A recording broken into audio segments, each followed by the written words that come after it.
नमस्कार विद्यार्थी मित्रमैत्रिणींनो, learn with Priyali Bhode बनकर या माझ्या यूट्यूब चॅनलमध्ये तुम्हा सर्वांचे सहर्ष स्वागत. तर विद्यार्थी मित्रमैत्रिणींनो, आजच्या व्हिडिओमध्ये आपण पाहणार आहोत 3.1 इव या कवितेचा इंग्लिश वर्कशॉप. या आधील व्हिडिओमध्ये आपण या कवितेचा वॉर्मिंग अप जे आहे ते पाहिलेले आहे आणि आज आपण सुरुवात करणार आहोत इंग्लिश वर्कशॉपला. चला तर मग जाणून घेऊया की इंग्लिश वर्कशॉपमध्ये आपल्याला कुठल्या प्रकारचे प्रश्न दिलेले आहे. तर बघा, सगळ्यात पहिला जो प्रश्न आहे, read the following bits of advice and state whether you agree or disagree with them. ठीक आहे. तर आपल्याला इथे काही प्रश्न काही जे ॲडवाईस आहे, बिट ऑफ ॲडवाईस इथे दिलेले आहे आणि तुम्ही त्यासोबत ॲग्री आहात किंवा डिसॲग्री आहात हे आपल्याला इथे लिहायचं आहे. ठीक आहे. तर वन बाय वन आपण जे बिट ऑफ ॲडवाईस आहे ते वाचूया आणि मग ॲग्री किंवा डिसॲग्री ते आपण तिथे मार्क करूया. पहिलं आहे बघा, get angry Wien other commit mistake. म्हणजे जेव्हा इतर चुका करतात तेव्हा तुम्हाला खूप राग येतो. तर आता इथे आपण करूया डिसॲग्री. ओके, इथे डिसॲग्रीच्या कॉलममध्ये आपण राईट मार्क करूया. Next, keep friendship with all classes of people. सगळ्या क्लासेसच्या व्यक्तींसोबत आपण जे आहे फ्रेंडशिप ठेवतो. तर इथे आपण ॲग्री करूया. Run away from trouble. एखादी ट्रबल जे असं संकट असतं किंवा एखादी गोष्ट जी तुम्हाला ट्रबल करते त्यापासून तुम्ही दूर पळता, तर ते आपण इथे चुकीचं लिहूया किंवा डिसॲग्री लिहूया. नेक्स्ट बघा, hate the rich people and help help the poor. आता गरीब लोकांना मदत करते ही जरी चांगली गोष्ट असली तरी हेट द रिच म्हणजे श्रीमंत लोकांचा तिरस्कार करणे ही चुकीचे आहे, त्यामुळे आपण इथे डिसॲग्री करूया. Get angry Wien other blame on us. म्हणजे इतर जेव्हा आपल्याला दोष देतात तेव्हा आपल्याला राग येतो. इथे सुद्धा आपण काय करूया, डिसॲग्री करूया.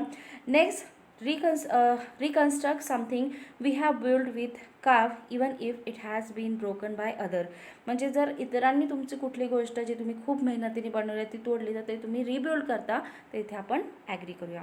तर अशा प्रकारे हा जो आपल्याला एक टेबल दिलेला होते ज्यामध्ये आपल्याला ॲग्री आणि डिसॲग्री जे आहे ते आपलं ओपिनियन इथे नोंदवायचं होतं किंवा आपण म्हणू शकतो किंवा कुठल्या बिट ऑफ ॲडवाईससोबत आपण ॲग्री आहोत आणि कुठल्या नाही, तर ते आपल्याला इथे सांगायचं होतं.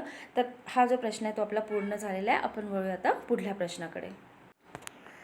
इंग्लिश वर्कशॉपमधील आपला दुसरा प्रश्न आहे बघा, pick out and enlist the positive and negative qualities from the poem in the respective column. आता पहिला कॉलम आपल्याला पॉझिटिव्ह क्वेश्चन्स दिला आहे आणि दुसरा आहे निगेटिव्ह क्वेश्चन्स. तर सुरुवातीला आपण पॉझिटिव्ह बघूया. Keep your head. त्यानंतर आपला आन्सर येईल trust your self, be truthful and dream. तर या सगळ्या पॉझिटिव्ह कॉलममध्ये येतात पॉझिटिव्ह क्वेश्चन. नेक्स्ट बघा, निगेटिव्ह आपण बघूया. Loss your head, doubts other, deal in lies and make dreams your master. ठीक आहे. तर अशा प्रकारे आपण इथे निगेटिव्ह आणि पॉझिटिव्ह जे आहे ते बघितलेलं आहे. नेक्स्ट क्वेश्चन आहे बघा, why to the line in the poem begin with if you can what effect does this have. म्हणजे तुम्ही जर कविता बघितली तर कवितेचे जे प्रत्येक स्टॅन्झा आहे तो आपल्या इफनी आपला सुरुवात झाला आहे. तर इथे आपल्याला विचारलेलं आहे की अशी सुरुवात जी आहे इफनी का झाली असेल, इफ यू कॅननी का झाली असेल. तर आपल्याला त्याचं उत्तर लिहायचं आहे बघा. The lines in the poem begin with if you can.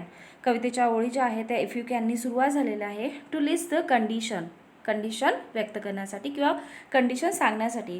Bye using this structure of the conditional clause the poet wants to suggest that you can get the reward only after you have fulfilled certain pre condition. म्हणजे कवीला इथे सांगायचं आहे की तुम्ही जर काही pre condition जे आहे फुलफिल केल्या तरच तुम्हाला काय मिळू शकतं, पर्टिक्युलर रिवॉर्ड मिळू शकतो. It maintain the continuity of thought that each condition is related to a common conclusion. आणि ते काय करत आहे तर एक पर्टिक्युलर जे आहे कंटिन्युटी विचारांची ती कंटिन्यू आहे ती मेंटेन करत आहे. आणि the repetition of the line has musical effect. आणि जे ओळींचे रिपिटेशन होत आहे इफ यू कॅन यांनीच प्रत्येक स्टेन्झा आहे जे तो सुरुवात होत आहे आणि ते जे रिपिटेशन आहे त्याच्यामुळे त्यामध्ये एक म्युझिकल इफेक्ट आहे. तर अशा प्रकारे आपलं तिसऱ्या प्रश्नाचं उत्तर झालेलं आहे. आता वळूया आपल्या पुढल्या प्रश्नाकडे. क्वेश्चन नंबर 4 बघा काय दिलेलं आहे. Look at the use of opposite reaction in the poem. For example, if you can keep your head when all about are losing there, find four other such opposite reaction from the poem, note them down in your notebook. तर आपल्याला इथे एक जे आहे example दिलं आहे ज्यामध्ये opposite reaction, ठीक आहे, तर बघूया आपण पहिले जे उदाहरण दिलं ते जाणून घेऊया. If you can keep your head when all about are losing, म्हणजे तुम्ही कीप करायचं जेव्हा अदर लॉजिंग करायचं आहे. म्हणजे इथे अपोजिट रिॲक्शन दिलेली आहे.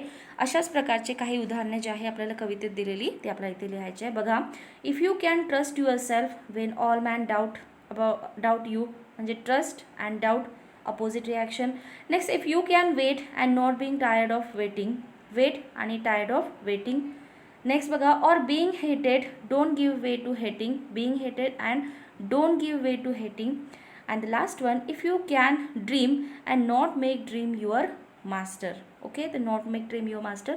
तर अशा प्रकारे तुम्ही इथे बघितलं की आपण जे 4 उदाहरणं घेतल्या त्यामध्ये जे आहे अपोजिट रिॲक्शन इथे आहे आणि ती उदाहरणं आपण इथे लिहिलेली आहे. ओके, आता पाहूया की आपला पुढला प्रश्न काय आहे. क्वेश्चन नंबर 5 मध्ये बघा आपल्याला काय सांगितलं आहे, से वॉट. त्यानंतर आपल्याला काही प्रश्न दिला आहे. ओके, तर आपण ही जे आहे उत्तरे जाणून घेऊया. बघा, say what. Okay, are the two impostor. कुठले आहे, triumph and disaster are the two impostor. Okay, काय आहे याबद्दल आपल्याला लिहायचं आहे. इथे विचारलेलं आहे आर द टू इम्पोस्टर. कुठले इम्पोस्टर आहे, the triumph and disaster. Okay, next विचारलेलं आहे can the unforgiving minutes be made up of. Okay, what can be the unforgiving minutes be made up of. तर त्याचा आपण आन्सर लिहूया 60 second of good work done without wasting any moment of it. ठीक आहे, तर हे आपलं अनफॉरगिव्हिंग minutes made up of होऊ शकतं. ठीक आहे, तर इथे आपण आन्सर बघितलेला आहे. पुढलं बघूया, से हू म्हणजे कोण ते आपल्याला सांगायचं आहे. बघा, should you trust when doubt. Who should you trust when doubt. You should trust yourself when doubted. म्हणजे तुम्ही कोणावर विश्वास ठेवू शकता, तर स्वतःवर जेव्हा डाऊट इतर लोक जे आहेत ते शंका घेत असतील. नेक्स्ट बघा, हू कॅन यू टॉक. ठीक आहे, से हू विचारलेलं आपल्याला. Who can you talk with and walk with. तुम्ही कोणासोबत बोलू शकता आणि चालू शकता. तर बघा, you can talk with crowd and walk with king. म्हणजे तुम्ही क्राऊडसोबत बोलू शकता आणि राजासोबत चालू शकता. Okay, now next one is say Wien म्हणजे कधी. याबद्दल आपल्याला सांगायचं आहे. बघा, आपला पहिला प्रश्न आहे can the earth become yours. Wien can the earth become yours. आपण असं म्हणू शकतो. आन्सर बघा, the earth can become yours Wien you have follow all the conditions prescribe by the poet. कवीने सांगितलेल्या सगळ्या कंडिशन ज्या आहेत जर तुम्ही फॉलो करत असाल तर अर्थ जी आहे ती तुमची बनेल. Okay, see the next one, should you start rebuilding with old tool.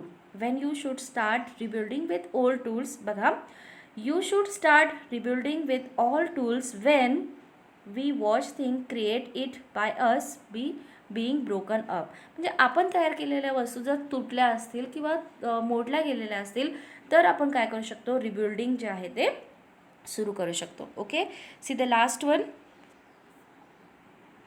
That is why. Okay, इथे चुकून जो आहे ऑप्शन इथे बी झालेला आहे, इथे डी हवा आहे. बघा, प्रश्न आपल्याला दिलेला आहे से वाय. ओके, आता से वायचं आपण आन्सर बघूया. Do knaves twist the truth. Why do knaves twist the truth. Answer बघा, knaves twist the truth for their own benefit. त्यांच्या स्वतःच्या फायद्यासाठी. And to make a trap for fool आणि दुसऱ्यांना मूर्ख बनवण्यासाठी. ओके, नेक्स्ट बघा, why should you consider all men equally important. Okay, इथे MAIN ऐवजी MEN हवं आहे.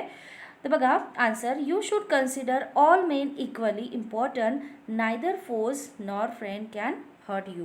कारण सगळ्यांना जर आपण सारखं इक्वली जे ट्रीट केलं तर शत्रू आणि मित्र कोणीही तुम्हाला दुखवू शकणार नाही. तर अशा प्रकारे आपल्याला इथे say what, say who, say when and say वायच्या बेसिसवर काही प्रश्न दिले होते, त्याची उत्तरे आपण बघितली आहे. आता वळूया आपल्या पुढल्या प्रश्नाकडे म्हणजेच क्वेश्चन नंबर 6 कडे. ओके, बघा क्वेश्चन नंबर 6 आपल्याला काय दिलेलं आहे. What should be our attitude towards people of different strata and classes.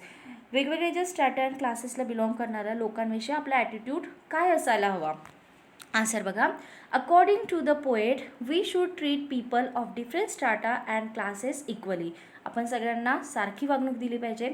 Our attitude towards them should be positive and fair. आपला जो ॲटिट्यूड आहे त्यांच्याप्रती असलेला ॲटिट्यूड पॉझिटिव्ह आणि फेअर असायला हवा. We should keep touch with the common people. आपण common जे people आहे सामान्य व्यक्तीसोबत सुद्धा टच ठेवायला हवा. नेक्स्ट बघा, we should treat poor and rich people equally. आपण गरीब आणि श्रीमंत लोकांना सारखीच ट्रीटमेंट द्यायला हवी. We should not lose our virtue and moral when we are amongst the crowd. आपण जेव्हा क्राऊडमध्ये असतो तेव्हा आपण आपला व्हर्च्यू किंवा मॉरल जे आहे ते गमावून बसायला नको. We should make efforts to integrate with all of them. आपण त्या सगळ्यांसोबत सगळ्यांमध्ये एकात्मता जपण्यासाठी प्रयत्न करायला हवा. ठीक आहे, तर अशा प्रकारे आपण क्वेश्चन नंबर 6चं जे आन्सर आहे ते कशा प्रकारे लिहिता येईल हे आपण बघितलेलं आहे. आपला पुढला प्रश्न आहे question number 7. What according to Rudyard Kipling is the highest quality that makes a man true human being. म्हणजे कुठली अशी गोष्ट आहे जो व्यक्तीला एक ह्युमन बिईंग बनवू शकतो. Okay, see the answer. According to Kipling, when a man respects time and utilizes every second to the fullest, it makes him a true human being. म्हणजे जेव्हा आपण वेळेला जे आहे वेळेचा आदर करतो आणि त्याचा योग्य पद्धतीने वापर करतो तेव्हा आपण काय म्हणतो, it makes a true human being. Okay, see the last question of this exercise. Identify the figure of speech use from those given in the bracket. आपल्याला इथे काही सेंटेन्स दिलेले आहे आणि इथे वर आपल्याला ऑप्शन देखील दिलेले आहे ज्यातून आपल्याला त्या सेंटेन्समध्ये कुठला फिगर ऑफ स्पीच वापरण्यात आला आहे याचा आपल्याला आन्सर लिहायचा आहे. तर आपण सेंटेन्स विथ आन्सर बघूया. If you can keep your head when all about you are losing there. तर इथे अँथिसिस हा फिगर ऑफ स्पीच वापरण्यात आलेला आहे. इथे सेकंड सेंटेन्स बघा. If you can meet with triumph and disaster and treat those two impostors just the same. आता इथे पर्सोनिफिकेशन हा फिगर ऑफ स्पीच आला आहे. And yet don't look too good nor talk too wise. इथे repetition. Okay, इथे जे शब्द आहे ते रिपीट झालेले आहे. नेक्स्ट बघा. With worn out tools. इथे ॲलिट्रेशन. ठीक आहे, डब्ल्यू जो साऊंड आहे तो रिपीट झाला आहे. तर अशा प्रकारे आपल्याला इथे जे सेंटेन्स दिले होते त्यामध्ये कुठला फिगर ऑफ स्पीच वापरण्यात आलेला आहे ते आपण बघितलं. आता या एक्झरसाइजमध्ये या पुढीलही बरेचसे प्रश्न दिलेले आहे. नियर अबाउट 11 क्वेश्चन मीन्स यानंतर आणखी 3 प्लस लँग्वेज स्टडीमध्ये. तर त्यासाठी आपण जे आहे रायटिंग स्किलचे जे प्रश्न आहेत त्यासाठी आपण वेगळे व्हिडिओ बनवणार आहोत. आणि ही जी एक्झरसाइज आहे क्वेश्चन नंबर 8पर्यंत आपण या एक्झरसाइजमध्ये बघितलं आहे आणि ही एक्झरसाइज जी आहे ती इथेच संपते आहे. तर लवकरच भेटूया आपल्या पुढील व्हिडिओमध्ये. या प्रश्नासंबंधी जर तुमच्या काही क्वेरीज असतील, काही प्रश्न असतील तर कमेंट बॉक्समध्ये नक्की कमेंट्स करा. व्हिडिओ आवडल्यास तुमच्या मित्रांना शेअर करा जेणेकरून या व्हिडिओचा उपयोग इतरही विद्यार्थ्यांना घेता येईल. आणि माझे जे अपकमिंग व्हिडिओज आहे, नेक्स्ट व्हिडिओज आहे त्याचे टाइमली नोटिफिकेशन मिळवण्यासाठी माझ्या चॅनलला सबस्क्राईब नक्की करा. थँक्यू.